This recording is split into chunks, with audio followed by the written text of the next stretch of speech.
বাড়ির থেকে দূরে যাওয়ার ফিলিংস, এটা নিয়ে কি বা বলি বলো তো। তুমি যত দিন মাস বছর বাইরে থাকো না কেন, কিন্তু অনেক দিন বাড়িতে থাকার পর আবার যখন তোমার সেই বাইরে ফেরার দিনটা আসবে, কষ্টটা ঠিক যেন সেই প্রথম দিনের মতো হবে। মনে হবে কেন, এই তো এলাম, আর কয়েকটা দিন না হয় থেকেই যাই। তুমি কি ভাবছো যেবার ছুটিতে বেশি দিন ঘরে থাকবে সেবার কষ্ট কম হবে? না বন্ধু, তুমি একদমই ভুল ভাবছো। তুমি যদি অল্প কয়েকদিন বাড়িতে থাকো, তুমি মায়ায় কম জড়াবে। কিন্তু তুমি যদি মাসখানেক বাড়িতে থেকে যাও, যাওয়ার দিনটা তোমার কাছে আরো বেদনাদায়ক হয়ে উঠবে। মনে হবে তোমার মা, বাবা, ভাই, বোন, দাদু, ঠাকুমা, কাছের মানুষগুলোকে ছেড়ে যেন যেতেই ইচ্ছে করবে না। যাওয়ার দিনটা মনে হবে ঠিক সেই প্রথম দিনের মতো, অথচ তোমার দু চোখের কোণে জল ভরে এলেও তুমি কাঁদতে পারবে না।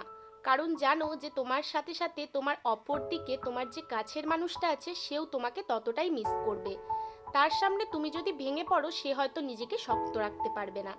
তাই নিজেকে শক্ত রেখে আবার আসবো বলে ফেরত আসতেই হবে। কারণ ওই যে আমাদের পড়াশুনো, কাজ কারবার, সাংসারিক জীবনের চাপ, সেগুলো যে বাইরে আছে, কিছু করার তো নেই। এমনটা নয় যে বাড়িতে যে কদিন রয়েছি বেশ আনন্দে রয়েছিলাম, হ্যাঁ মজা করেছি, কিন্তু ঝগড়াও হয়েছে ঘরের লোকের সাথে। তখন কিন্তু মনে হয়েছে কবে যে যাব, আর এখানে ভালো লাগছে না। কিন্তু যাওয়ার দিন কিন্তু এটা একদমই মনে হবে না।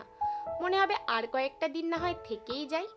সত্যি, বাড়ি থেকে যাওয়ার কষ্টটা তারাই বুঝবে যারা বাড়ির থেকে দূরে থাকে। কি, তাই তো?